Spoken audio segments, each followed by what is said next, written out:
Apakah perbedaan yang dilakukan orang ketika ia menyewa rumah dengan di saat ia membangun rumah tangga? Perbedaannya adalah yang satu membuat kontrak atau kontrak dalam bahasa Inggris. Sedangkan yang satunya lagi membuat ikat janji atau covenant. Apabila kontrak dibuat atas dasar saling tidak percaya, maka ikat janji dibangun atas dasar saling percaya. Perlu diketahui bahwa di dalam kasih setianya, Tuhan tidak pernah mengingkari ikat janji atau covenant yang ia buat dengan umatnya. Dalam kasih setianya itu, ia meredakan badai yang mereka hadapi. Dengan memahami kasih setia Tuhan tersebut, saudara akan mampu menghadapi setiap musim kehidupan. Bukan dalam keputusasaan, namun dalam pengharapan yang tidak akan mengecewakan. Bapak Ibu, Saudara sekalian, selamat berjumpa kembali di Ibadah Gereja Kristen Perjanjian Baru Fajar Pengharapan. Memelihara hubungan yang erat dengan Tuhan akan memampukan kita untuk lebih mengerti akan kehendak-Nya. Ikuti terus pertemuan doa Oasis yang diadakan setiap hari Rabu pukul 10 pagi secara onsite di Jalan Pasir Koja 58 dan juga pertemuan doa kontemplatif setiap hari Kamis melalui kanal YouTube Doa Fajar Pengharapan yang dapat Anda ikuti di sepanjang hari. Mari kita saling memperhatikan dan membangun iman saudara seiman kita. Kesan atau kelompok saling memperhatikan adalah sarana di mana kita dapat melakukan hal tersebut. Bila Anda belum terlibat di dalamnya, segera hubungi nomor yang tertera di layar agar pengurus kesan dapat membantu Anda. Tuhan tidak pernah terlambat dan mampu menolong orang yang berharap kepadanya. Bila Anda memiliki beban pergumulan, kirimkan beban doa Anda ke nomor WhatsApp 0811 841 765. Para pendoa gereja kita akan mendukung Anda dengan mendoakan setiap beban dan pergumulan Anda tersebut. Informasi dan pengumuman penting lainnya dapat Anda lihat dan ikuti di bagian menjelang akhir ibadah ini. Selamat beribadah!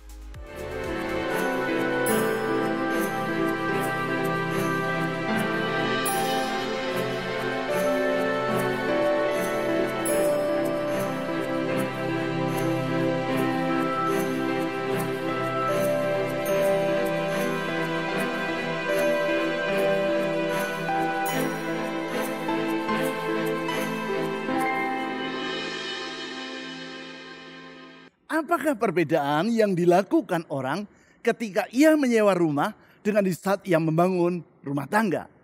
Untuk menyewa rumah, pada umumnya orang akan membuat perjanjian atau kontrak di hadapan notaris. Sedangkan untuk membangun rumah tangga, orang harus membuat covenant atau ikat janji. Jadi perbedaan di antara menyewa rumah dan membangun rumah tangga adalah yang satu membuat kontrak atau kontrak dalam bahasa Inggris, sedangkan yang satunya lagi membuat ikat janji atau covenant.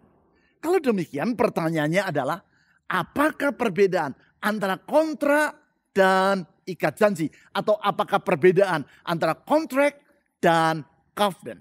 Inilah perbedaannya. Kontrak atau kontrak dibuat atas dasar saling tidak percaya. Sebaliknya, ikat janji atau covenant dibuat atas dasar saling percaya. Sebagai contoh, seperti yang telah saya sebutkan tadi. Di dalam hal sewa menyewa rumah, orang membuat kontrak. Mengapa? Karena pihak penyewa merasa khawatir. Kalau sesudah ia membayar uang sewa, kemudian si pemilik rumah tidak mengizinkan dirinya menghuni rumah yang ia sewa. Demikian pula dengan pihak yang menyewakan rumah. Ia khawatir. Kalau nanti selewat batas waktu kontrak, kemudian si penyewa tidak bersedia keluar dari rumah yang disewa. Oleh karena itu, yaitu karena tidak saling mempercayai satu sama lain, maka mereka membuat kontrak di depan notaris. Tetapi tidak demikian halnya dengan pernikahan. Pernikahan yang semestinya tidak akan dilakukan atas dasar saling tidak percaya. Namun justru karena saling mempercayai di dalam kasih. Tidak ada sepasang pemuda dan pemudi yang berkata satu sama lain, karena aku tidak terlalu yakin kepada kesetiaanmu, maka mari kita menikah saja. Jelas tidak ada pernikahan yang normal yang akan dibangun di atas sikap yang seperti itu. Justru mereka akan saling berkata, Karena aku mengasihi engkau dan mempercayai dirimu, mari kita kukuhkan relasi kita dalam pernikahan. Karena bukan suatu kontrak, maka pernikahan tidak dilakukan di depan notaris, namun di hadapan Tuhan sebagai saksi. Penempatan Tuhan sebagai saksi itulah yang menjadikan pernikahan sebagai suatu covenant atau ikat janji. Dengan kata lain, covenant atau ikat janji adalah relasi yang diikat dalam kasih, dibangun di atas janji dengan Tuhan sebagai saksinya. Saya ulangi, covenant atau ikat janji adalah relasi yang diikat dalam kasih, dibangun di atas janji dengan Tuhan sebagai saksinya. Penempatan Tuhan sebagai saksi dalam ikat janji tadi dapat saudara lihat dari apa yang dikatakan oleh sepasang pengantin ketika mereka mengucapkan ikrar pernikahan. Di akhir janji yang mereka buat, mereka berkata, "Aku berikan cincin ini sebagai tanda ikat janjiku." Perhatikan, di sini mereka menggunakan kata ikat janjiku atau my covenant. Dan bukan kontrakku atau my contract. Lalu kata-kata tadi dilanjutkan dengan kalimat, "Dan aku meteraikan janji setiaku ini di dalam nama Allah Bapa, Putra, dan Roh Kudus." Dengan berkata seperti itu, maka kedua pengantin tadi menempatkan Allah Tritunggal sebagai saksi dari ikat janji atau covenant yang mereka buat. Itu pula sebabnya sebelum kedua pengantin tadi membuat ikat janji atau covenant, maka hamba Tuhan yang melayani ibadah pemberkatan akan bertanya kepada pengantin laki-laki sebagai berikut. Di hadapan Allah sebagai saksi dan di depan semua yang hadir dalam ibadah ini, saya sebagai hamba Tuhan bertanya kepadamu, bersediakah engkau mengambil perempuan yang di sebelahmu, istrimu yang satu-satunya dan yang engkau kasihi? Pertanyaan yang serupa juga akan ditanyakan kepada pengantin perempuan. Perhatikan, di awal kalimat tersebut hamba Tuhan tadi berkata, di hadapan Allah sebagai saksi. Artinya dengan demikian ia bertanya kepada masing-masing pengantin tentang kesediaan mereka untuk membuat covenant atau ikat janji. Penempatan Tuhan sebagai saksi ini mengakibatkan ikat janji atau covenant tadi bersifat sakral dan sangat dihargai oleh Tuhan. Penghargaan Tuhan tersebut terlihat melalui bagaimana ia membedakan antara relasi jasmania dari sepasang laki-laki dan perempuan sebelum mereka menikah dan bila mereka sudah menikah. Apabila relasi jasmania itu mereka lakukan sebelum menikah, maka hal itu akan dipandang oleh Tuhan sebagai perzinahan. Sebaliknya, bila dilakukan sesudah mereka menikah, artinya sesudah mereka membuat marriage covenant atau ikat janji pernikahan, maka hal itu akan dipandang oleh Tuhan sebagai hal yang kudus. Dengan kata lain, covenant memiliki nilai kesakralan yang sangat luar biasa. Mengapa saya merasa perlu menjelaskan makna dan pentingnya ikat janji atau covenant ini? Karena patut saudara ketahui bahwa Tuhan membangun relasi dengan umatnya juga berdasarkan ikat janji atau covenant. Ikat janji yang ia buat dari masa ke masa. Yaitu ketika umatnya baru saja keluar dari Mesir dan tiba di padang gurun Sinai. Termasuk ketika kemudian mereka disebut sebagai bangsa Yehuda. Ikat janji yang sama juga ia buat dengan umatnya di masa kini. Yaitu kita yang disebut sebagai gerejanya. Covenant atau ikat janji tersebut ia jamin dengan kasih setianya yang bersifat selama-lamanya. Dengan kata lain, terdapat kaitan yang sangat erat antara kasih setia Tuhan dan relasi ikat janji atau covenant yang ia buat dengan umatnya. Di dalam kasih setianya, Tuhan tidak akan pernah mengingkari covenant atau ikat janji yang telah ia buat dengan umatnya. Kasih setianya itu mengakibatkan ketika umatnya, dalam hal ini yaitu bangsa Yehuda, bersikap tidak setia kepadanya, Tuhan tetap bersikap setia kepada mereka. Hal itu telah saya utarakan dalam 3 minggu terakhir, yaitu di dalam ibadah di mana kita membahas Mazmur pasal 107. Hari ini kita akan meneruskan pembahasan tersebut dengan menelaah Mazmur pasal 107 ayat 23 sampai 32. Untuk itu kita akan membacanya secara bertahap dimulai dari ayat 23 sampai ayat 29. Mazmur pasal 107 ayat 23 sampai 29. Ada orang-orang yang mengarungi laut dengan kapal-kapal yang melakukan perdagangan di lautan luas. Mereka melihat pekerjaan-pekerjaan Tuhan dan perbuatan-perbuatan yang ajaib di tempat yang dalam. Ia berfirman, lalu membangkitkan angin badai yang melambungkan ombak-ombak lautan. Mereka diangkat sampai ke langit dan dihempaskan ke samudera dalam. Hati mereka kecut karena malapetaka itu. Mereka pusing dan terhuyung-huyung seperti orang mabuk sehingga mereka kehabisan akal. Ayat 28. Maka berseru-serulah mereka kepada Tuhan dalam kesesakan mereka. Dan ia mengeluarkan mereka dari kesusahan mereka. Dibuatnyalah badai itu reda sehingga ombak-ombak tenang. Sebagaimana yang telah saya jelaskan secara berturut-turut di dalam 3 minggu yang lalu. Mazmur pasal 107 ini ditulis dengan pesan utama. Yaitu tentang kasih setia Tuhan kepada umatnya. Umat, yaitu bangsa Yehuda yang sedang berada dalam pembuangan di Babel. Pembuangan yang mereka alami karena umatnya ini telah meninggalkan Allah.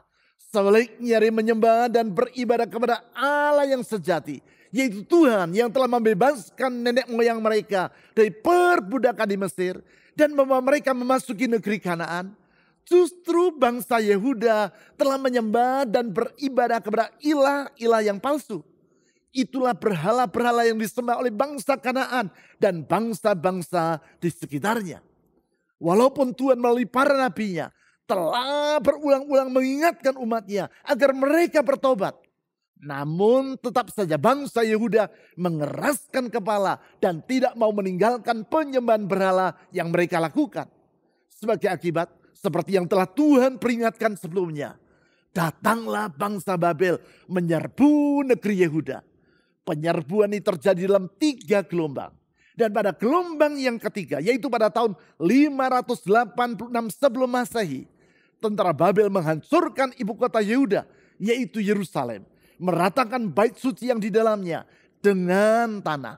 Dan membawa penduduk Yerusalem ke Babel sebagai orang buangan di sana.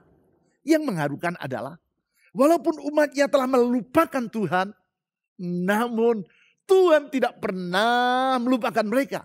Walaupun bangsa Yehuda telah bersikap tidak setia kepada Tuhan, namun Tuhan tidak pernah mengingkari kasih setianya kepada mereka.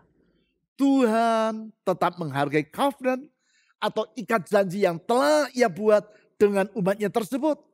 Disinilah pentingnya relasi ikat janji dan kasih setia yang telah Tuhan tunjukkan kepada umatnya.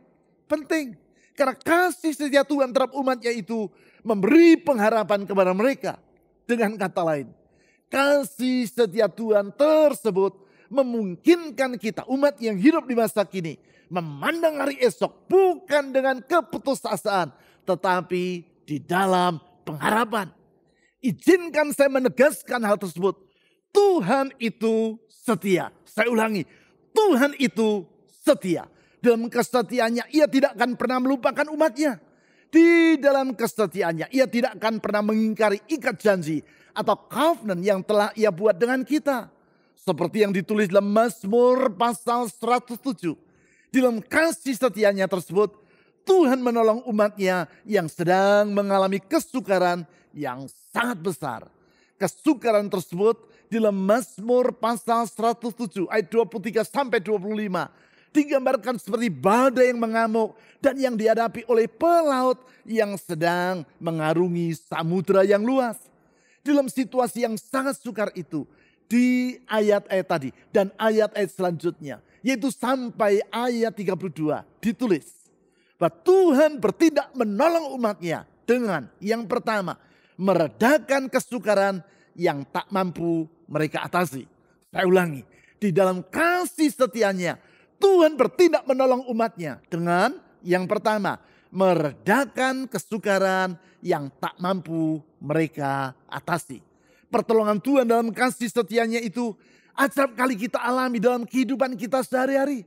Salah satunya adalah yang dialami oleh seorang anggota jemaat. Seperti yang pernah saya bagikan dalam khotbah saya pada tahun yang lalu. Anggota jemaat ini memiliki usaha yaitu sebuah toko mebel.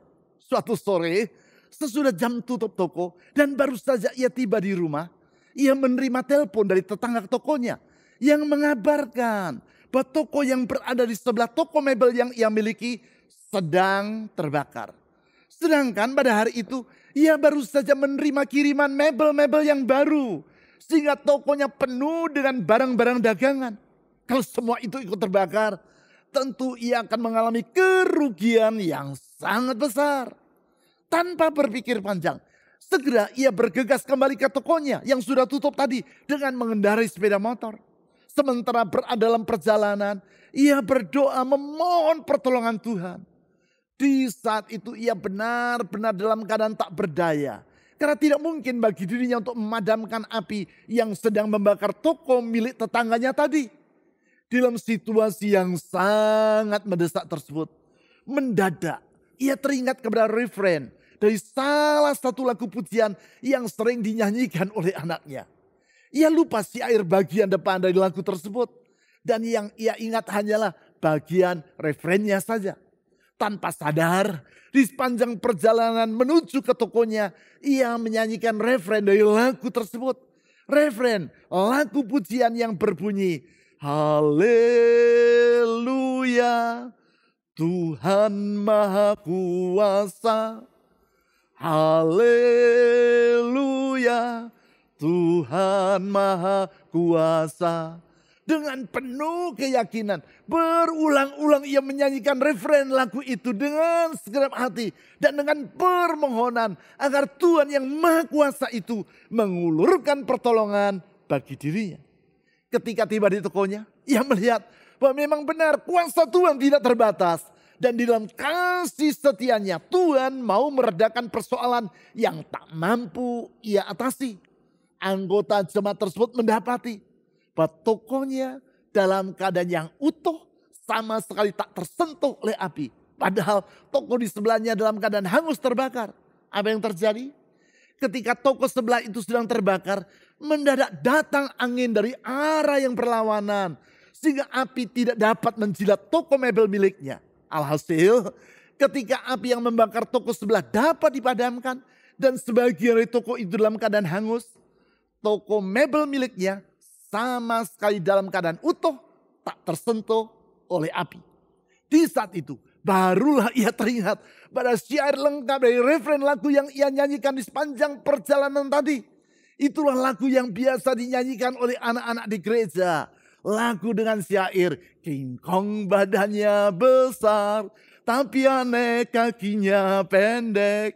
Lebih aneh binatang bebek, lehernya panjang, kakinya pendek. Haleluya, Tuhan Maha Kuasa. Haleluya, Tuhan Maha Kuasa. Itulah kasih setia Tuhan yang bersedia mengulurkan tangan untuk menolong umatnya dikala mereka menghadapi kesukaran yang tak mampu mereka atasi. Kasih setia Tuhan seperti itulah yang ia tunjukkan kepada umatnya, yaitu bangsa Yehuda yang sedang menghadapi badai kesukaran. Kesukaran dalam bentuk runtuhnya negeri mereka dan keberadaan mereka di dalam pembuangan di Babel. Kesukaran yang tak mampu mereka atasi. Pertolongan Tuhan tersebut ditulis di ayat 26 sampai 29 yang telah kita baca tadi sebagai berikut. Mereka diangkat sampai ke langit dan dihempaskan ke samudera dalam. Hati mereka kecut karena malapetaka itu. Mereka pusing dan terhuyung-huyung seperti orang mabuk, sehingga mereka kehabisan akal. Ayat 28. Maka berseru-serulah mereka kepada Tuhan dalam kesesakan mereka. Dan Ia, yaitu Allah, yaitu Tuhan, mengeluarkan mereka dari kesusahan mereka. Dibuatnyalah badai itu reda, sehingga ombak-ombak tenang. Di ayat-ayat ini, kehidupan umat Tuhan digambarkan seperti para penumpang yang kapalnya sedang diombang-ambingkan oleh badai. Semua pelaut tentu sangat memahami bahwa sehebat apapun kemampuan mereka, mereka tidak akan mampu meredakan badai yang sedang mengamuk. Bukan itu saja, badai itu sedemikian besarnya sehingga di ayat 27 ditulis bahwa mereka bagaikan pelaut yang pusing dan terhuyung-huyung seperti orang mabuk. Di samping itu, dalam keadaan tidak berdaya, mereka kehabisan akal. Tetapi Tuhan dalam kasih setianya bersedia mengeluarkan umatnya dari kesusahan mereka. Dan dibuat ialah badai itu menjadi reda.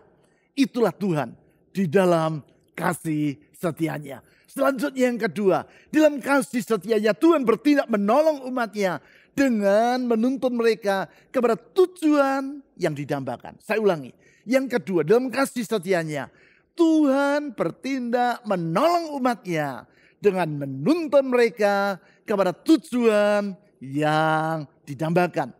Bagi pelaut yang sedang berlayar, tentu pelabuhan tujuan merupakan dambaan mereka. Apalagi dikala laut sedang bergelora karena terbahan badai. Tentu mereka sangat berharap bahwa kapal yang mereka tumpangi dapat segera sampai ke pelabuhan yang mereka tuju. Pertolongan dalam bentuk tuntunan kepada tujuan yang didambakan seperti itulah yang dijanjikan Tuhan kepada umatnya di ayat 30 sebagai berikut. Mereka bersukacita sebab semuanya teduh dan dituntun oleh Allah mereka ke pelabuhan yang didambakan. Sebagaimana yang ditulis di ayat 30 tersebut. Pertolongan Tuhan dalam membuat laut yang sedang mengamuk menjadi teduh dan menuntun umatnya dengan membawa mereka ke pelabuhan yang didambakan akan mengakibatkan mereka bersukacita. Sukacita oleh karena tuntunan seperti itulah yang pernah saya alami. Ketika saya bersama dengan teman-teman saya mendaki Gunung Arjuna di Jawa Timur. Yaitu ketika saya masih menjadi mahasiswa di ITS sekian tahun yang silam. Bagi para pencinta alam, hutan di Gunung Arjuna memang dikenal sebagai rute yang acap kali membuat orang tersesat. Apalagi ketika saya masih aktif mendaki gunung di masa lampau. Di saat itu belum terdapat peralatan navigasi yang canggih seperti GPS di masa sekarang. Dan belum tersedia peta gunung seperti di masa kini. Singkat cerita, lewat tengah hari. Sementara saya dan 5 orang teman saya berjalan melalui hutan di lereng gunung tersebut. Kami mulai kehabisan air minum.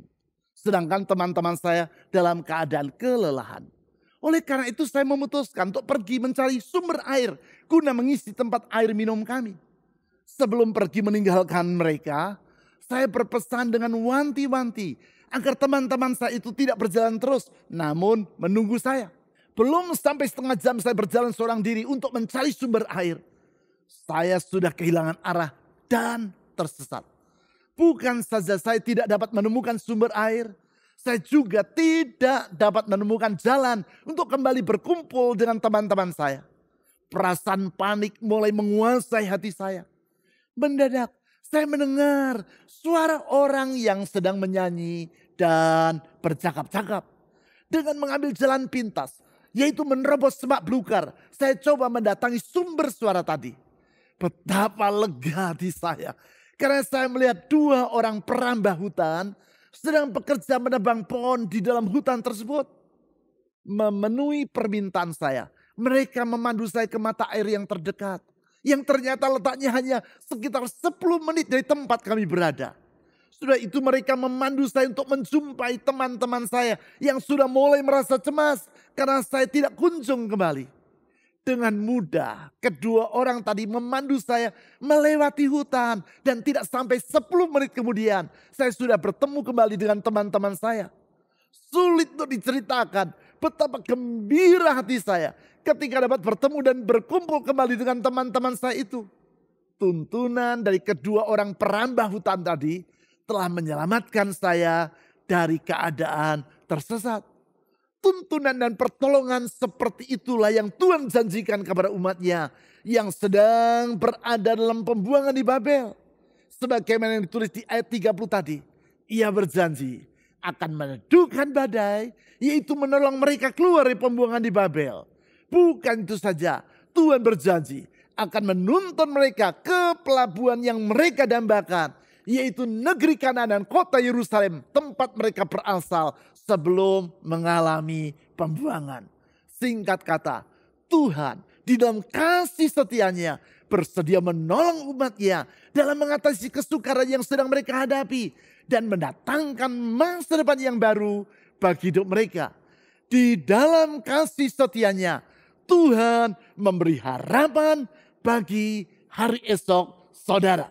Sekarang yang ketiga, dalam kasih setianya Tuhan bertindak menolong umatnya dengan melakukan perbuatan-perbuatan yang ajaib. Saya ulang, yang ketiga, dalam kasih setianya Tuhan bertindak menolong umatnya dengan melakukan perbuatan-perbuatan yang ajaib. Memang apa yang mustahil bagi manusia tidaklah sukar bagi Tuhan untuk melakukannya. Secara manusiawi adalah mustahil bagi bangsa Yehuda untuk dapat terbebas dari pembuangan di Babel. Sama halnya secara manusiawi adalah tidak mungkin bagi nenek moyang mereka untuk dapat terlepas dari perbudakan di Mesir. Di saat itu bangsa Yehuda sama sekali tidak memiliki kemampuan untuk menundukkan kekuatan militer kerajaan Babel. Sama seperti nenek moyang mereka di masa lampau tidak memiliki kesanggupan untuk menaklukkan kekuatan Firaun, Raja Mesir. Tetapi sekali lagi, apa yang mustahil bagi manusia tidaklah sukar bagi Tuhan. Sehingga mukjizatnya tetap tersedia bagi umatnya. Mukjizat atau perbuatan Allah yang ajaib seperti itulah yang dialami oleh salah seorang anggota jemaat kita di dalam usahanya. Dalam hal ini, ia bermaksud untuk menjual sebidang lahan yang ia miliki. Karena memang salah satu bidang usaha yang ia kerjakan adalah dalam hal jual beli properti.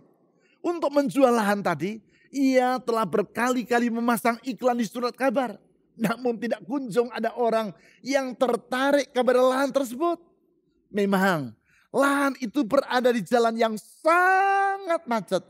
Karena setiap hari Sabtu dan Minggu di jalan tersebut orang membuka pasar kaget. Itulah pasar yang bersifat tidak permanen dan yang hanya beroperasi pada hari-hari tertentu saja. Seperti yang sudah ketahui pada umumnya pasar kaget menggunakan jalan umum sehingga membuat jalan tersebut tidak dapat dilalui oleh mobil. Dengan kata lain, lahan yang dimiliki dan yang hendak dijual oleh anggota jemaat tadi berada di lokasi yang sangat tidak strategis. Situasi yang seperti itu membuat anggota jemaat ini berdoa dengan sungguh-sungguh memohon pertolongan Tuhan. Sebab apabila lahan itu tidak kunjung terjual, maka berarti perputaran modal yang ia miliki atau cash flow keuangannya akan mengalami gangguan. Memang benar Tuhan tidak pernah mengecewakan orang yang berseru-seru kepadanya.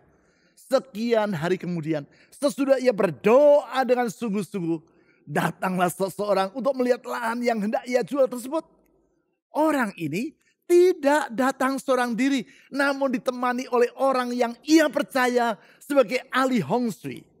Bagi saudara yang tidak memahami arti kata Hong Shui, perlu saya jelaskan bahwa seorang ahli Hong Shui adalah pribadi yang dipandang oleh orang-orang yang mempercayai hal seperti itu sebagai pribadi yang dapat mengetahui keberuntungan dari suatu lahan. Si ahli Hong Shui tadi mengeluarkan alat untuk menentukan keberuntungan dari lahan yang sedang mereka tinjau. Sementara itu anggota jemaat tadi berdoa dengan sungguh-sungguh meminta agar Tuhan melakukan mukjizat. Doa yang tidak sia-sia. Karena mukjizat terjadi. Alat yang dibawa oleh sang ahli Hong Sui tadi langsung menunjukkan bahwa lahan di jalan yang sangat macet itu merupakan lahan yang sangat menguntungkan sang pembeli.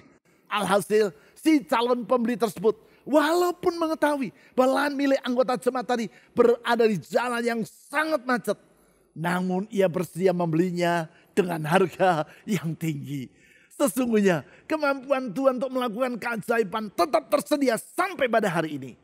Kalau pada zaman Musa, ia mampu memaksa Firaun akan membebaskan bangsa Israel dari perbudakan di Mesir. Ia juga sanggup melakukan hal yang sama bagi hidup saudara.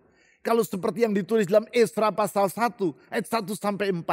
Tuhan sanggup menggerakkan hati Kores, penguasa kerajaan Persia yang sebelumnya bernama kerajaan Babel, untuk membebaskan bangsa Yehuda dan mengizinkan mereka kembali ke Yerusalem. Tuhan juga mampu melakukan hal yang sama bagi diri saudara.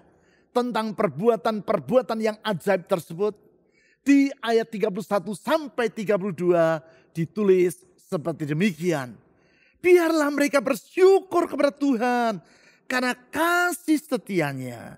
Karena perbuatan-perbuatannya yang ajaib terhadap anak-anak manusia. Biarlah mereka meninggikan dia dalam himpunan umat dan memuji-muji dia dalam majelis para tua-tua. Seperti yang telah saya utarakan dalam 3 minggu yang lalu secara berturut-turut. Di ayat 31 ini saudara dapat melihat inklusio tentang kasih setia Tuhan. Apakah inklusio? Telah saya jelaskan di minggu-minggu yang lewat. Inklusio adalah cara untuk mengemukakan tema utama suatu tulisan dalam Alkitab dengan mengulang tema itu di 2 ayat yang berbeda. Dalam hal Mazmur pasal 107, tema utama itu bukan hanya diulang di 2 ayat, tetapi di 4 ayat yang berbeda dalam kalimat yang persis sama, yaitu di ayat 8, 15, 21, dan 31. Dalam hal ini yaitu tema tentang kasih setia Tuhan. Kasih setia yang di dalam Mazmur pasal 107 ayat 1 disebut sebagai untuk selama-lamanya. Kasih setia Tuhan seperti itulah yang tersedia bagi saudara.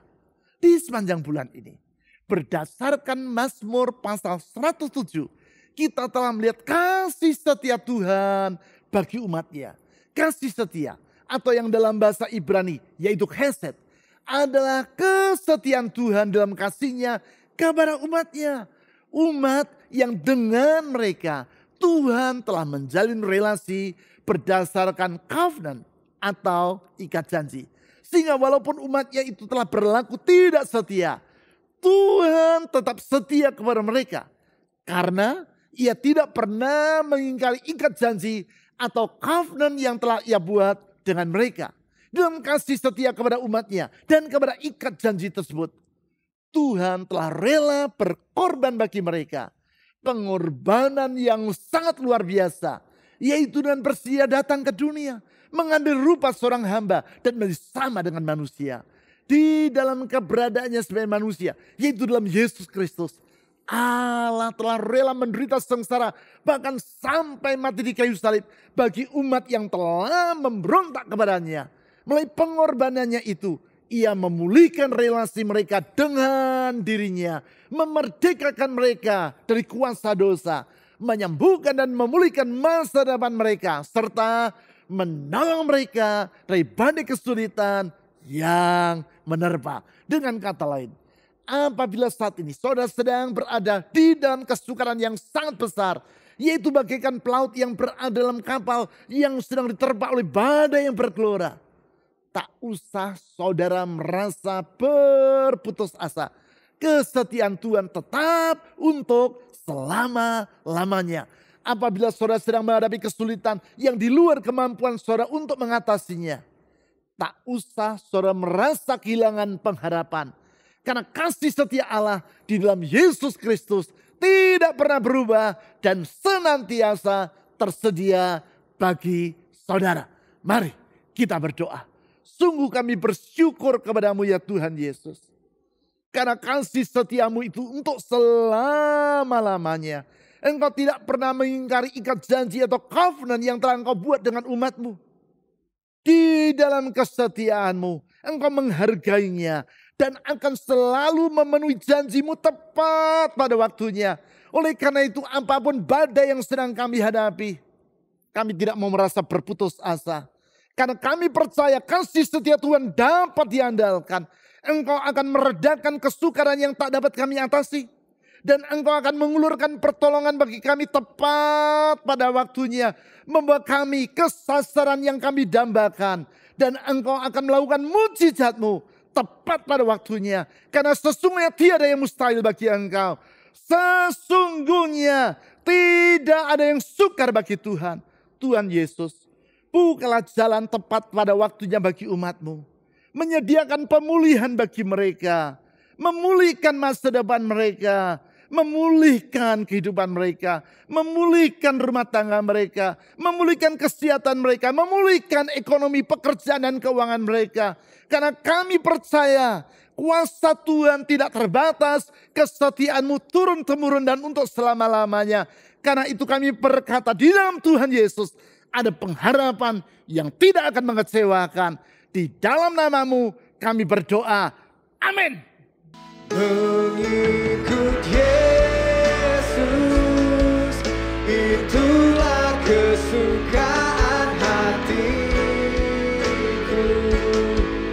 Ku lepas semua hakku untuk mengenal kehendaknya di hidupku. Mengiring Yesus, itulah kekuatan hidupku. Ku yakin anugerahnya mampu jadikanku hamba yang berkenan selalu. Mengikut Yesus, itulah kesukaan hatiku. Ku lepas semua hakku untuk mengenal kehendaknya di hidupku. Mengiring Yesus, itulah kekuatan hidupku. Ku yakin anugerahnya mampu jadikanku hamba yang berkenan selalu. Ku yakin anugerahnya mampu jadikanku hamba yang berkenan selalu.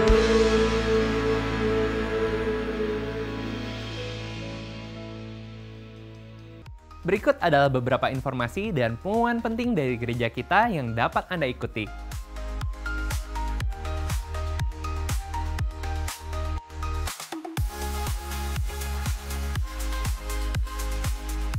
Persembahan dan persepuluhan sebagai ungkapan kasih dan syukur kita kepada Tuhan dapat Anda berikan dengan memasukkannya ke dalam kotak persembahan atau melalui rekening bank atau dengan cara men-scan QR Code dengan menggunakan aplikasi dompet digital. Ibadah online GKPB Fajar Pengharapan dapat Anda ikuti setiap saat mulai hari Sabtu pukul 5 sore melalui YouTube, website, dan aplikasi yang tertera di layar.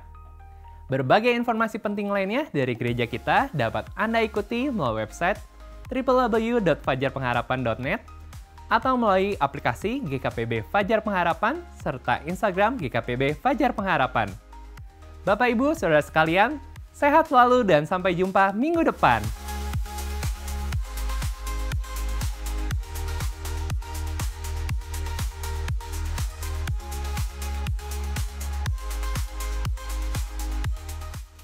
Bapak Ibu, mari kita mengakhiri ibadah ini di dalam doa. Tuhan Yesus, kami mengucap syukur untuk hari ini Tuhan. Kami mengucap syukur untuk setiap firman-Mu yang telah dibagikan, firman-Mu yang berbicara bagi setiap kami, firman-Mu yang meneguhkan setiap langkah kami, firman-Mu yang menuntun kami dalam setiap kehidupan kami. Tuhan, kami percaya firman itu yang akan membawa kami Tuhan berjalan agar hidup kami sesuai di dalam kehendak-Mu Tuhan. Kami percaya Tuhan hidup kami akan berkemenangan bersama dengan Engkau Tuhan. Terima kasih ya Bapa, saat ini juga kami berdoa untuk setiap jemaat-Mu yang sedang di dalam pergumulan, apapun yang sedang mereka alami saat ini.